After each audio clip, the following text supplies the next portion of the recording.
Welcome back, everyone. This is Bilbo here. I'm going to be showing you a replay momentarily on the new Ultimate Compilation Mods test build, second test build.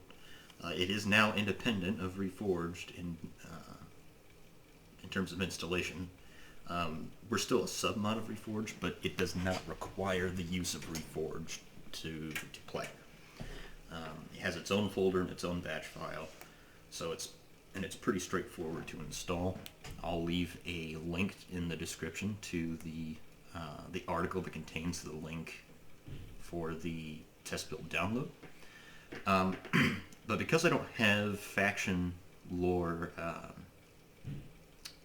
videos up providing a background for each faction, what I'm planning to do is for each faction that's going to be in the mod, I will do a lore video similar to what they do with Divide and Conquer, except I'm not going to give you quite as much of what of the true canonical background. I'll give you the bare minimum of what you need to know, plus any lore that that we have to expand on in order to make the faction make sense as it is at the moment. Some of these models that I'm going to show you are also placeholders for the moment. I'm working on overhauling some models, and that's because I do almost all this by myself. It's just going to take a while before I can get it an official version 1 release, so bear with me here. I do have a nice long break in my schedule for the moment, though. Then here in the next couple weeks, I think about 3 weeks from now, I have to go back to med school again, so. And this next semester is going to be pretty busy, so just going to have to bear with me here. In the meantime, though, for now, before this replay, I'm going to give you a bare bones look at Ered Luin, and then a bare bones look at the units you will see that are new in this replay brought by Delamroth. So, we'll start with, we'll start with Ered Luin. Now, I've given you pretty much the entire roster for the faction. I left out Dwarven Miners because everyone knows what Dwarven Miners do at this point. They're basically the same as they are in Reforged and in Divide and Conquer. They're AP. They don't really have any good armor or skill, but they're cheap and they come in pretty good numbers, so that's what they are. That's what they're about. Let's start with the infantry, though. So you have the Blue Mountain Raiders. Now, this is a model courtesy of Divide and Conquer. However, I did actually make one modification to it myself, and that's that they have maces now. They had short swords before, so they are AP. They come in a unit size of about 180. They can hide anywhere, and that's going to be a theme for most of the Blue Mountain units, and these are your lower tier units. Ered Luin are really a faction of, I guess for lack of a better way of putting it, I'm going to call them low fantasy dwarves, because they don't have a whole lot in the way of really, they don't have the armor that Khazad-dûm have really until you get into your upper tier units. So the rank and file soldiers of Ered Luin are pretty poorly armored. They only have an armor value of 6. I'm pretty sure that's less than even Gondor infantry. They have a defensive skill of 9, though. That's really where they shine. The Blue Mountain units will have an above average attack, an above average defensive skill. They'll have usually they'll have a little bit of an increase in terms of unit size relative to the other dwarves, and they will have a what did you say? They're also faster. That's the other thing. So that's Blue Mountain Raiders. We'll take a look at the Blue Mountain Spear Guard. So the Spear Guard are pretty much what comes on the box. Again, though, the same theme of an armor value of 6 is going to be pretty consistent for all the Blue Mountain units. Defensive skill of 9, shield of 9. I mean, look at the size of the shield. like relative to the dwarf, the shield is as big as them. So I thought giving them a generous shield value was fair. And then they have an attack of 8, which is that's amazing for a unit with spears, frankly. So that's the spear guard. Pikemen, sorry, let's go to the Sentinels of Belagos. That's what I'm thinking of. I had originally called them Blue Mountain Pikes, but I figured because they're a bit better armored, and that's represented on their model a bit. You can actually armor upgrade these guys, and they get a kind of plate that goes over their shoulders, and they get an upgraded gauntlet too, I think. But otherwise, they're pretty much as they look here. So they've got a really good armor value of 9. They have a defensive skill of 2, which is typical for pikes. Pikes generally don't have a very high defensive skill. These guys do have the... so in the game files, whenever you create a unit, you have to assign the type of damage that the weapon that they're wielding does. And so what I mean by that is kind of in the fashion of D&D, you've got like slashing, piercing, blunt, that sort of thing. And so typically you would see a spear or a pike do piercing damage. Well, I've given these slashing damage. Now, that doesn't change the animation or anything, but what it means, though, is it kind of... I think it takes away a little bit of the spear malice that they would have. So, and that's also true of the Blue Mountain Spear Guard, too, that I forgot to mention for them. Overall, these are really good pikes, and for a really good cost, so this is a must for Eredluin's list. They don't actually end up using their axes. They always stay with the pikes.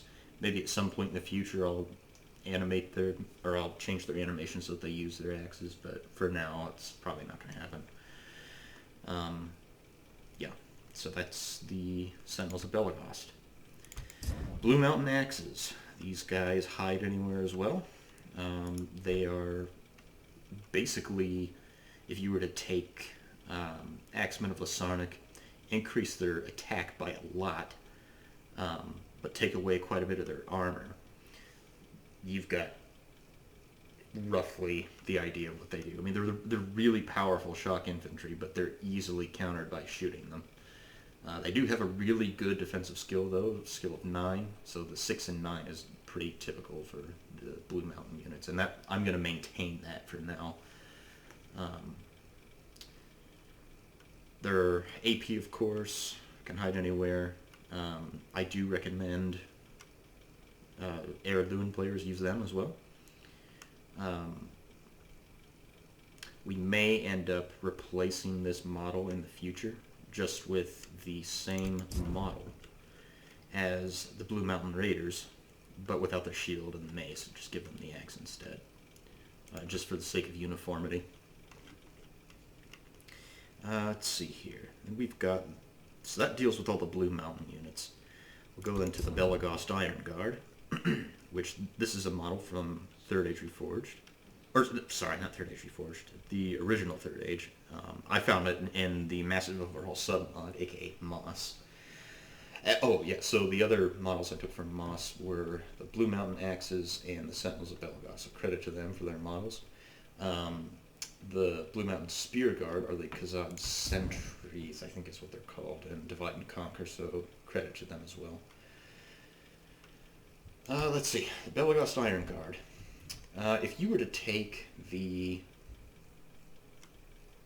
I suppose they have the stats, relatively speaking,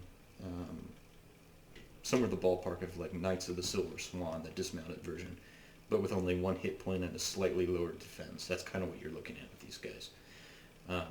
They can make shield wall. This is kind of your mid-tier sword and board. They'll beat most men-at-arms, but there's not really many factions that have a men-at-arms unit in this kind of halfway between like elite bodyguard and mid-tier. So they kind of occupy a space all of their own, really. I can't think of another unit off the top of my head that's similar to them. But they're really one of your better armored units, along with the pikes. They've got an armor of 9 and a defensive skill of 9. Shield, so they can take a lot more ranged fire, particularly from their front and left arc, and they'll do really well in melee. So I do recommend Heirloom players take Belladost Iron Guard. Right. Oh, I actually lied to you guys. There are a couple more Blue Mountain units. So there's the Blue Mountain Marksman. These are, for the moment, this is just a placeholder model. We may mess around with it a little bit to change a few things, but for the moment it's just a placeholder because I couldn't get another model that I preferred to use. But these are just the Orc Hunters of Khazad-dûm. They were taken away from Khazad-dûm. Khazad-dûm now have... they're now the Throne Projectile faction. They also have a new Iron Watch artillery piece as well. But we'll cover that later. It is not as overpowered as you might be afraid of. So don't worry about that. So the Blue Mountain Marksmen, they have pretty much all the same stats that they did as the Orc Hunters of Khazad-dûm. Missile attack of 5. I don't remember the range. I want to say I increased their range a little bit to maybe like 150, 160. So they've got a slightly shorter range, but their melee is phenomenal. They're at a pretty cheap price. I've got a defensive skill of 8. I think that was meant to be 9. That must be a typo. I'll change that later to 9. And they have a slightly above average armor. Oh, I think that's what I did. I took a look at this model and I decided that they were better armored than the other Blue Mountain units, and I decided, you know what, I'll give them 1 more armor at the expense of 1 defensive skill. So I think that's what I did. Yeah, that's really all I have to say about them. Blue Mountain crossbows. These guys are pretty similar to the Ironfoot crossbows, just with, I think they've got less armor, less of a defensive skill, and about the same in shield, I think. Maybe even a point higher. I can't remember. They've got a melee attack of 5, a missile attack of 10, which for this mod, UCM, missile attacks from crossbows are not uniformly 10 anymore, like they were in Reforged. Missile attacks, crossbows, depending on the type of unit they are. So, for example, the Eastron crossbowmen are, I think they've got a missile attack value of something like 7. The Dunherd Watchmen for Dunland, they're a basic crossbow unit. They have a missile attack of 7. Yeah, 7. And so these guys being dwarves, I decided that dwarven crossbowmen should consistently maintain at least a missile attack of 10, just to represent superior dwarven engineering. Other than that, though, I wouldn't say they're quite as good as the Ironfoot crossbowmen, and in all the tests I've done, the Blue Mountain crossbows do lose. But they're one party trick, though. They can't hide anywhere like the other Blue Mountain units can. And I thought the marksmen could. They're meant to be able to hide anywhere. That will change for the marksmen. The crossbows will not be able to hide anywhere, though. Their one party trick, though, is that their melee attack at 5 is armor piercing because they pull out a little axe. And that's something I'm working on at the moment. I've decided that an axe, mace, or hammer, no matter how big or small, will be armor piercing. Now, if it's a unit that's not meant to be particularly impressive in a melee fight, their other stats will deteriorate to make up for the armor piercing. But the Blue Mountain crossbows are not half bad. They're actually just watered down raiders, really, whenever they're done. So, I do crossbows generally in so in Reforged, crossbows are generally a must. And UCM, that is still the same, mostly because of the AP. So yeah, Heirloom players, you do want to take Blue Mountain crossbows. The Wardens of Nogrod, they're over here. So the crossbows were from Moss. Obviously the marksmen are from Reforged, so courtesy to them as well. And the Wardens here are from Divide and Conquer. I think they were called the Dwarven Travelers in that mod. Anyhow, in UCM, they're the Wardens of Nogrod. They have a missile attack of 8. It's really impressive for an archer unit, particularly a Dwarven archer unit. They have a slightly higher than average range, but their missile attack is not AP or anything. I don't think there's anything particularly impressive about it. They just have an arrow that's slightly higher than average in accuracy is all they really have. So Warden units in the mod are generally 2 hit points. They're generally pretty good in a fight, melee fight, so they've got a melee attack of 10, because I think they pull out a sword or an axe, I can't remember. I think it's a sword, because it's not AP. That might change in future. I may end up giving them a 2-handed sword for when they're done. But they can hide anywhere, as you can see. They're all around. They're kind of a jack-of-all-trades unit. The only thing they can't really do very well is they cannot afford to get shot at. If something shoots them, they only have a defense of 5. So keep that in mind. They have a really good defensive skill, being a bodyguard unit. So this might not be a bad unit to put your general in, unless if you want them to be able to hide, of course. Then I'd put them in like the Nobles or the Avengers of King Azaghal. We'll see here in a second. Before we get to them, I will take you to the cavalry. So these are the Blue Mountain Riders. They're basically just a mounted version of the Spear Guard. So this model came from Divide and Conquer. The horse is used, of course, and it's a pretty generic horse that's used in, I think, pretty much every mod. The only difference with these guys, though, they've got all the same stats as the spears, but they have effective against armor. And that's something else I'm trying to be consistent about, is anything that's got like a spear or a lance that's a cavalry unit is going to have AP, at least on the charge.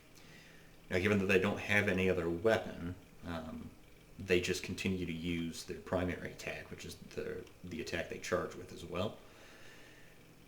And they've got a pretty generous bonus against cavalry, so they do actually make for some pretty good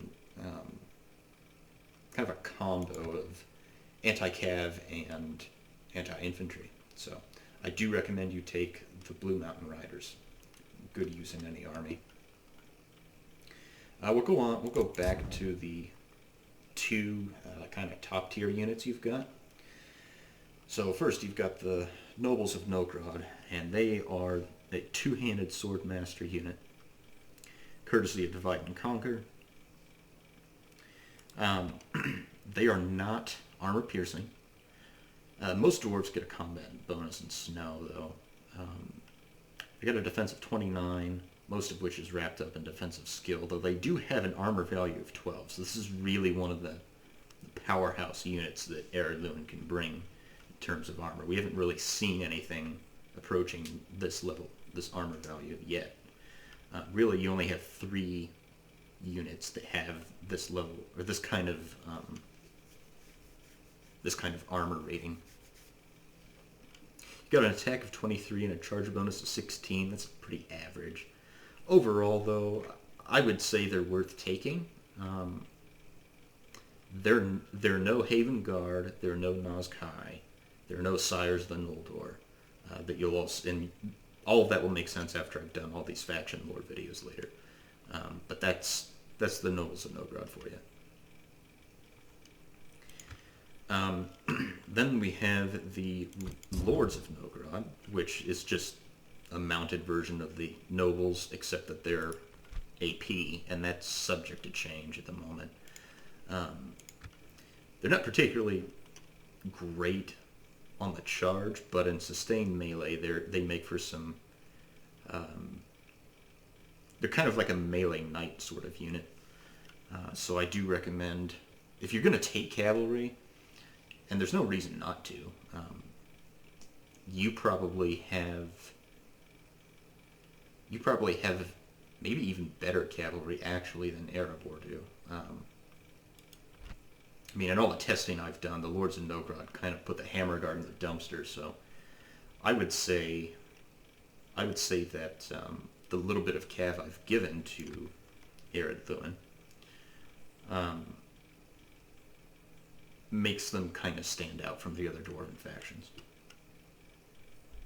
And finally, there's the Avengers of King Azaghal. Now, I'm not going to go into the faction lore of these units, but this is a really cool unit. So this is, of course, what was the Obsidian Guard. We'll probably change the cloak so that it's blue in future. But these guys are monsters, and you have to pay for it. They have an attack of 25, with a charge bonus of 12. That is, we're approaching like ludicrous levels here, given that they're not actually wielding a two-handed weapon.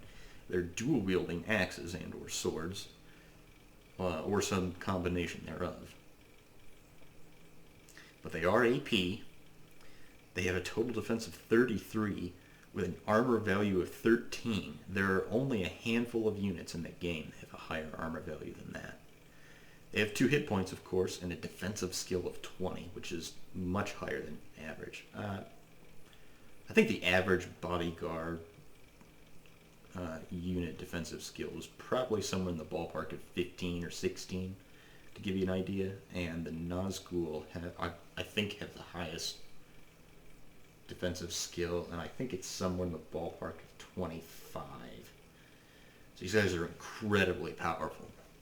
This is easily the most powerful melee unit you've got, and you definitely need to take them. Probably, actually. And so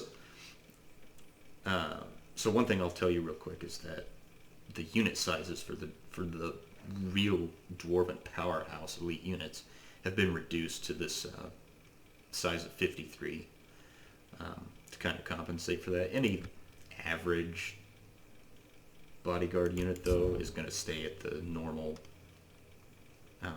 size of about 63, 64. So that's why the Nobles of Nogrod have a different unit size from the Avengers of King Azaghal. And I think that's everything I have to say about them. And that finishes Ered Luin. Now we'll move on to Dol Amroth. And I'm only going to show you a few units here. I'll show you more when I do the faction overview video. But we'll start with... I'll show you the units that were brought in the replay I sent, though. So we'll... Maybe I can't see it in this. Okay, well, so I'll just give you a rundown of what their stats are approximately then. So these are called the the Squires of the Seaward Tower is what they're called. And they've got a primary melee attack, I think, of 5, and a charge bonus of somewhere in the range of 15. They're relatively fast compared to most of other Dol Amroth's units. And they have AP, of course, given that they're Lancers. They have a slight bonus against cavalry, but most elite melee cav would destroy these guys. They've got a decent shield value. I think it's somewhere around 6 or 7. But Dol Amroth, I thought, was sorely needing in a cheap Lancer unit. So, and they're somewhere around 700 florins. So that's the Squires of the Seaward Tower. I'm going to leave this unit for last. The mounted version of the Iron Swan Captains. There's a dismounted version as well. These guys have an armor value of 10, I think. They have armor-piercing, two-handed swords. Oh, real quick, I forgot to mention, before I go on, this mount is from Divide and Conquer, so I want to thank them for that. And I want to... yeah, no, I don't think I used any other mounts from Divide and Conquer, or any other sub-mod for that matter. Anyhow, back to the Iron Swan Captains, though. I believe their attack is something like 15, and their skill is somewhere in the range of 9. So these guys are really powerful, but they cost 1,000 florins for the pleasure. They are only 1 hit point, and they don't have a shield though, so it's pretty easy to counter them if you're shooting at them with anything AP or throwing javelins at them in particular. Keep them away from javelins; that will destroy them. And I think you can only get 2 of these. So if you're going against a faction like Rohan or something, and you're wanting to protect your more elite cavalry units from getting bogged down in melee with Rohan's melee knights, I would suggest taking the Iron Swan Captains. That's kind of what they're there for.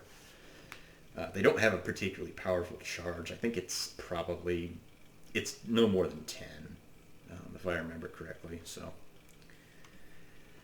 right, then we have the Parathil Riders, I believe is what these guys are still called. They have a reasonably high missile attack of, I think, 8. And they fire a special kind of arrow. It looks like a fire arrow, but it's not actually. It's just there to signify to you that their melee, that their missile attack has the area attribute to it. Which I'm not sure what that does. I think it does one of 2 things. I think it either does a bit of splash damage, or it improves the accuracy of their arrows. They have a very accurate arrow. These are overall incredible horse archers, and they're not half bad in melee when they're done. They have the stats of your typical, I would say of your typical men-at-arms when they're done, but they don't have a shield though, so they won't hold the line, of course, like a men-at-arms unit, or even like your Iron Swan Captains would. But they do have a bonus against cavalry, though, and I think you only have to pay, I want to say it's 8 or 850 florins for a unit of these. Dol Amroth can take a total of 2 of them.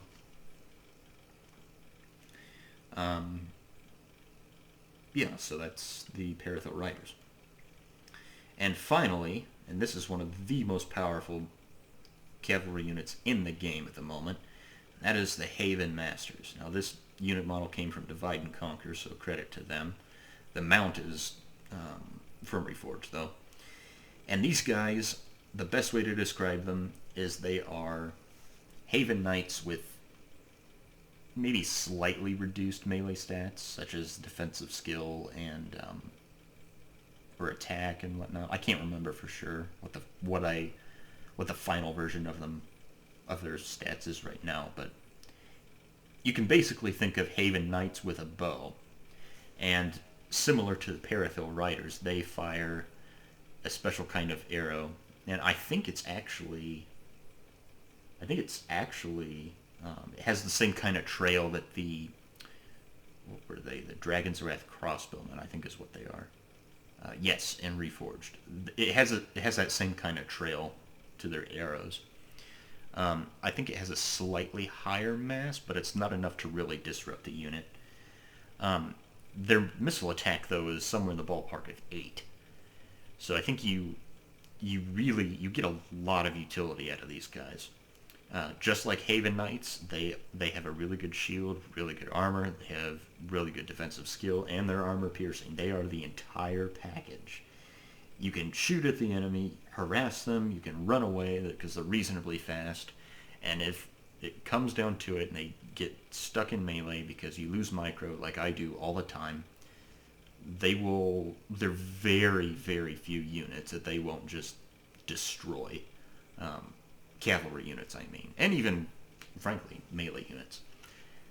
All that said, though, they cost a whopping 1,700 florins, though. So you really have to pay for the privilege of taking them. And that's it. So we will see you guys here in a second, and we will start with the battle replay I've got saved. Welcome back, everyone. So I've had a bit of trouble with this replay crashing, so hopefully it doesn't crash here this time.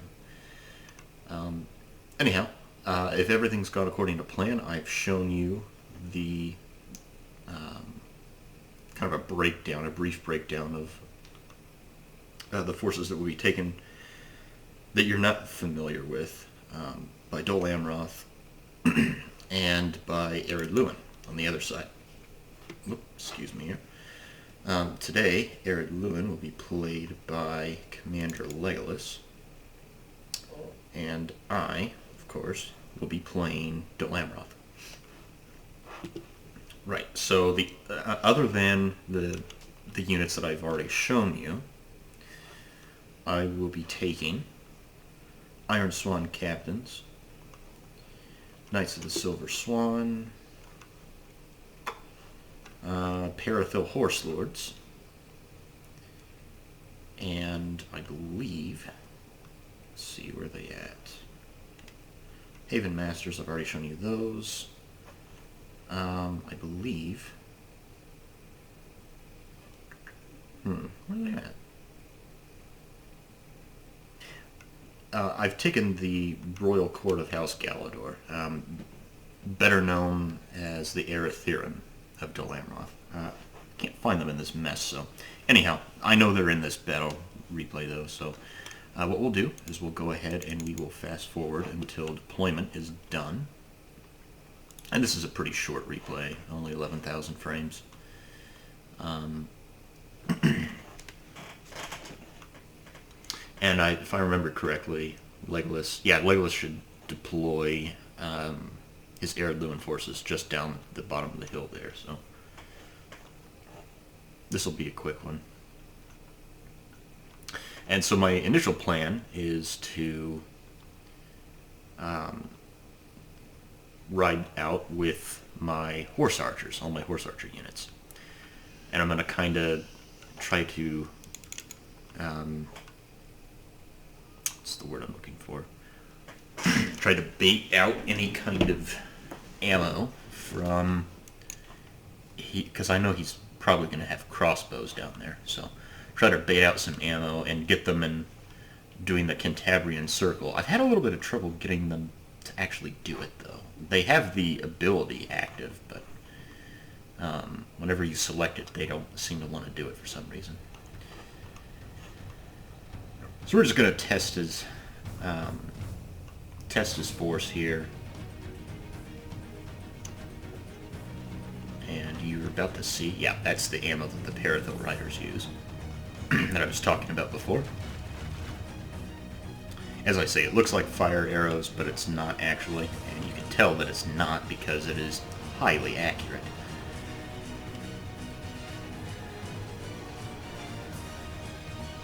So, that will do a number on a lot of these Ered Luin forces, particularly on the Sentinels of Belagost. They do have an armor value of 9, but no shield will hurt. It's not an armor-piercing arrow or anything like that, but it will certainly do the damage.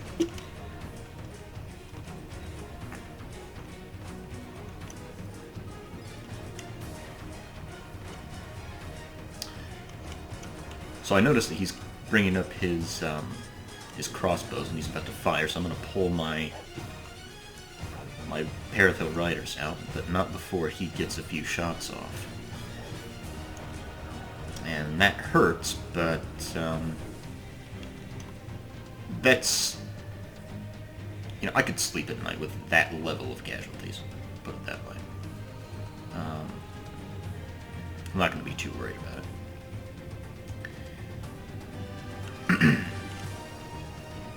Now I'm going to try, this is almost more of a test than anything else. I'm going to try to, yeah, there's the Royal Quarterhouse Galador there. Going to try to charge into his crossbows. He's got his spears waiting for me there. So that's not going to be pleasant to charge into.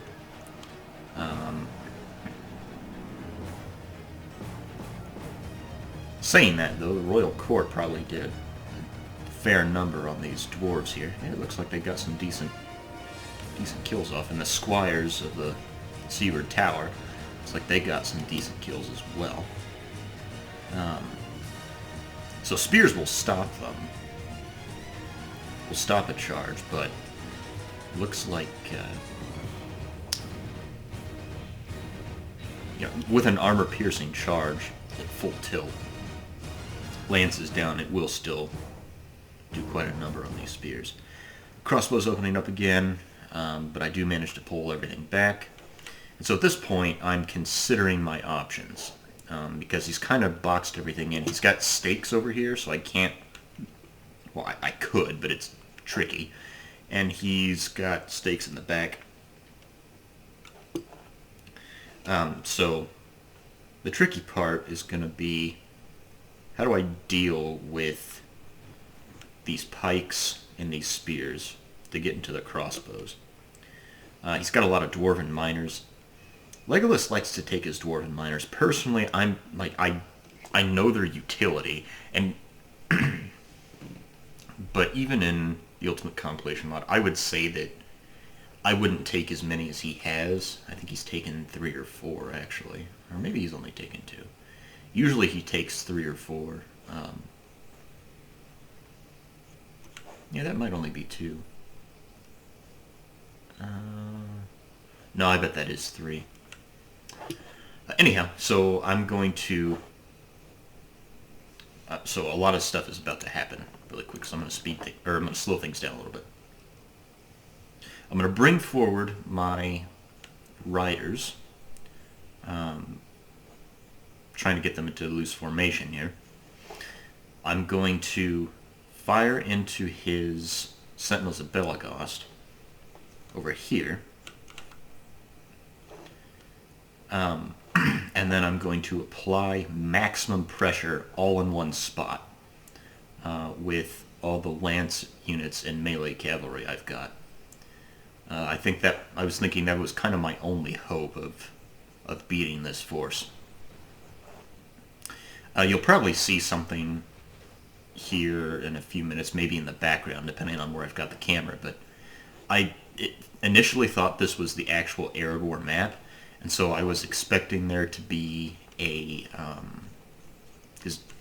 I believe Legolas hosted this game. I was expecting there to be a town center in here. So part of the plan was actually going to be break through here and just keep him busy here while I sneak a unit or two into the town center and run the clock down. I realize, to my at least initial dismay, that is not the case. So if you see me doing that, that's what was going on. Here comes the Squires of the Seaward Tower for another go at these pikes. Let's see if I can get my ducks in a row here. Coming here, and they have their lances. That one has their lances down. That one does not. They kind of just walked into them. That second unit did. Royal Court of House Galador smashed into these spear guard, though, and they... Wow, that's more than 20 dead. It's pretty good. And in the gap that they created, here come the Paratho Horse Lords. They will charge through that gap, and they will start to break up this spear formation, if left to their own devices. Wardens of Nogrod are now engaged in melee. You probably want to be able to get all their ammo off. Otherwise, it's ammo wasted.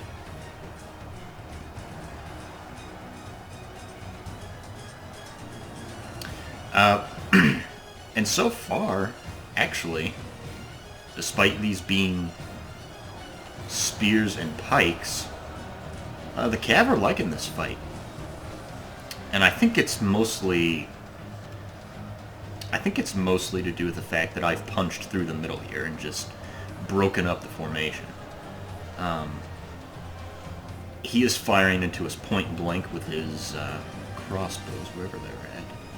I think they're back here. Yes, they are. But I've gotten Knights of the Silver Swan, as well as Iron Swan captains, into the midst of things back here. They will rip to shreds those crossbows. And even the Blue Mountain axes that have revealed themselves. If they had been able to charge into the Cav, they might have been able to do a lot more damage. As it is, though, they are dropping like flies.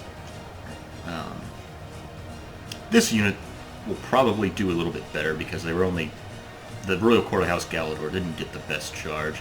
That being said, though, they are really good in prolonged melee. We've got Dwarven Miners routing.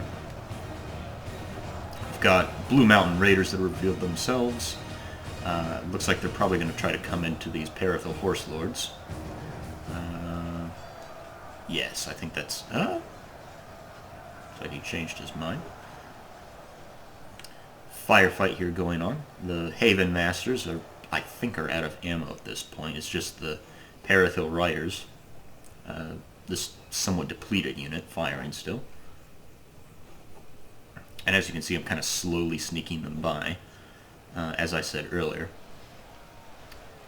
Knights of the Silver Swan liking the fight with the... What are these? The Blue Mountain Marksmen. They probably shouldn't stay there too long, though. But really, I'm just trying to keep them busy so that they're not shooting into my horse archers back here.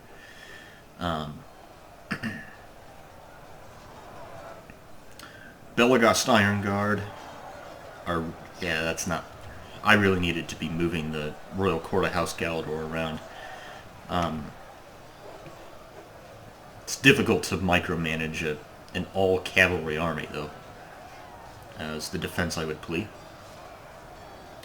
Haven Knights, armor-piercing swords will easily slice through the Blue Mountain axes. So they're not long for this world. Dwarven Miners over here, likewise, are probably not long for this world either. They just don't have the skill to go toe-to-toe with Iron Swan Captains or Haven Knights. Or even... do we have any... Knights? Yeah, we do have Knights of the Silver Swan here as well. The remnants of this pike unit still standing, miraculously. They'll do really well to cut down my the last few of this Knights of the Silver Swan unit.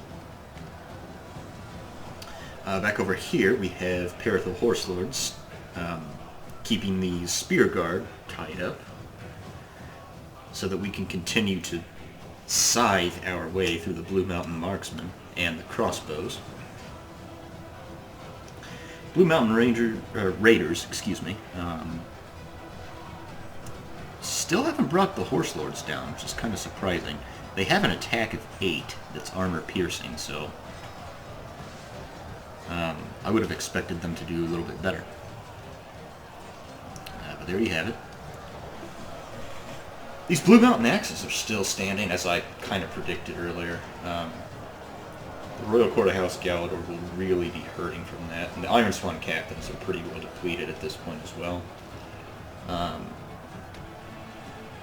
Their AP was probably incredibly useful, though. I say that. Against Eric Villain, AP's not going to be as useful as it would be for, you know, the other Dwarven factions, but they still have an armor value of 6 on average, so helpful. Parathil Riders that are... Yeah, these are out of ammo. The other unit still has some. So I'm going to leave them up on the hillside to shoot down into the... What am I shooting at? Oh, I'm shooting at these miners to try to get them to rout again. But I was initially shooting at the marksman, I think. One of the two units of marksmen there. We've got, I believe these are Knights of the Silver Swan and Haven Masters. Yes. Into the Blue Mountain Crossbows. They'll easily be cut down.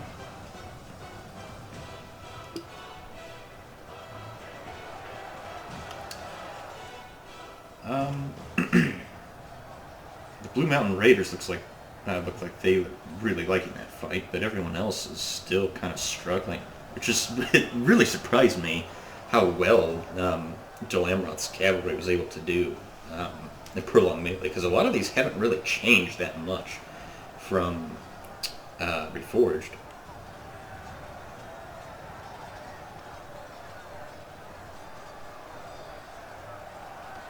Belagost Iron Guard will do quite a bit to...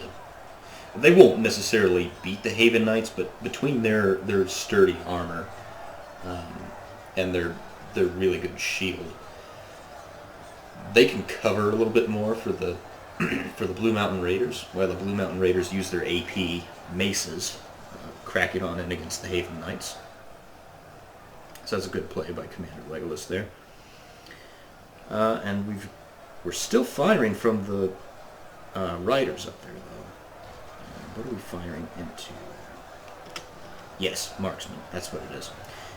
They have the melee skill to take down some Knights of the Silver Swan, so they need to be dealt with. And I believe that's why I bring in the Haven Masters, because they should be able to do it then. They should be able to dispatch these dwarf ruffians with relative ease. Riders come in to help the Paratha Horse Lords over here against the Wardens of Nokrod, what remain of them. Yeah, that's a shame. I don't think he got much ammo off of them either.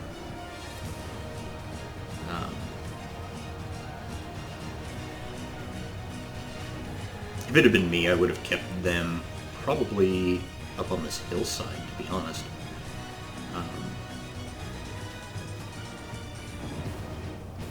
Anyhow, so yeah, I ran down, well, most of the Wardens of Nokrod. I'm not too concerned about 4 of them left now. They're really good, don't get me wrong, but 4 of them aren't going to be enough to swing a fight. The moment we are evenly matched,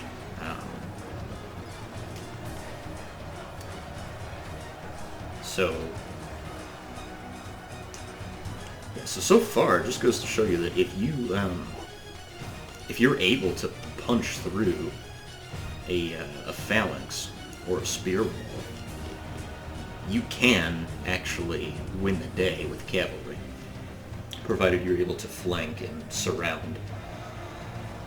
The sort of traditional, there goes, I think that's Ered Luin's general. But yeah, as I'm saying, you can defeat units that you would traditionally think as being the ultimate trump card against cavalry. Blue Mountain Marksmen continuing to really enjoying themselves against this single horse lord here. He'll probably go down soon. Took down a Haven Knight. That dwarf, if he survives the day, will be a hero. Knights of the Silver Swan came in to charge here. What I'm trying to do is I'm trying to break off, trying to separate this unit of marksmen from everything that's in this circle here, this semicircle here. Belagost Iron Guard routing off, and that's huge. That will give me it'll make it easier to cut through these Blue Mountain Raiders without them, their sturdy armor and shields taking a lot of the brunt of Dalamroth's damage. Dwarven miners running away. I'm going to try to run them down, I think. And what is he shooting at me with something? He is. He's got Blue Mountain Marksman firing at me. I think I lost Micro back here. Oh, no, that's what it was. I noticed that there's Blue Mountain crossbows. Yeah, so I did lose Micro here, but now that I noticed that they've come back from routing, I'm going to charge them in. Or charge this lone Royal Court of House Galador flag or banner carrier. Charge them into these crossbows and try to keep them from firing as best I can. That's not likely to happen, though. Oh, it did, actually. That was a dry fire. There's another one dead. And we'll come back over here. Things have really swung in my favor. We're now leading by 6%. And we've got more dwarves breaking all the time. Blue Mountain Marksman retreating. And the remaining unit of Blue Mountain Marksmen are still standing pretty firm. I think they're probably... I think what it is the Haven Knights were fighting on two different fronts, and so their divided attention meant that the marksmen could maintain an edge. But now that everything here is routing, now that's the raiders routing, their AP would be sorely missed. It does look like the marksmen wield axes, so I'll probably end up adding AP to their melee stats as well. Let's see, we have two.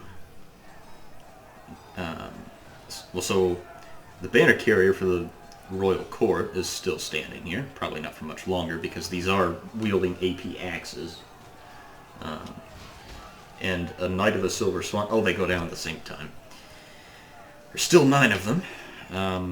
But I think I notice... Because at this point I'm looking for what's left. And yeah, they're not long for this world. They may get a single shot off, but it won't be enough to kill everything I've got left.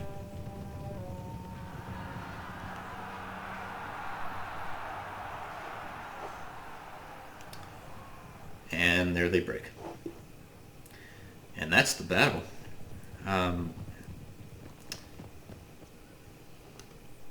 These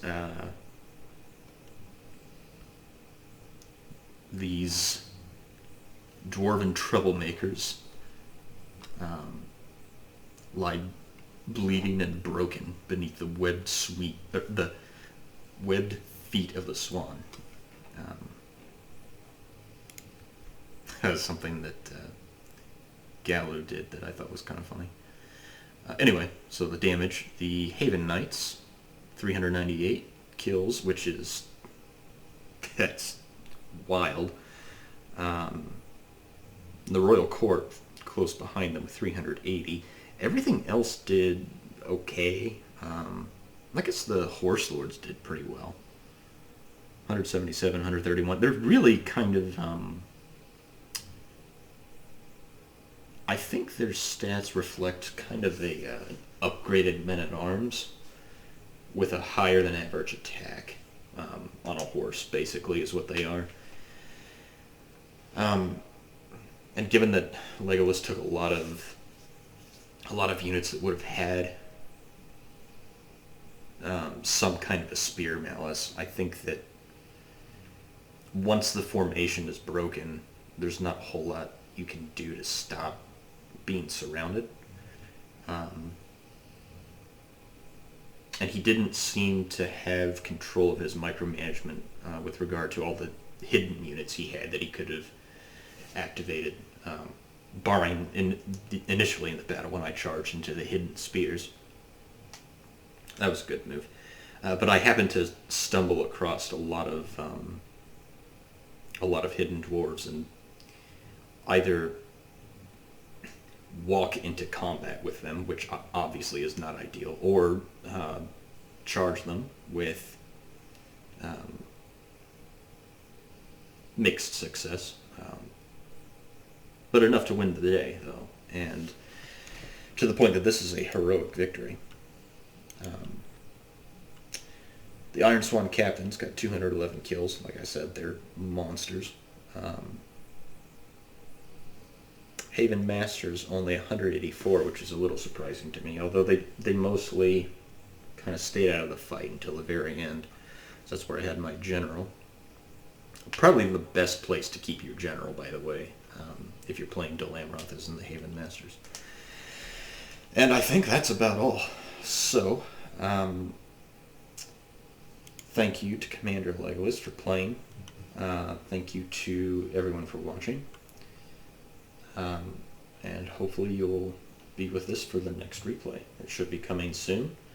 Will either be, it'll probably be the Kaer Andros Siege that I've got lined up. So, anyhow, thanks everyone. We'll catch you later.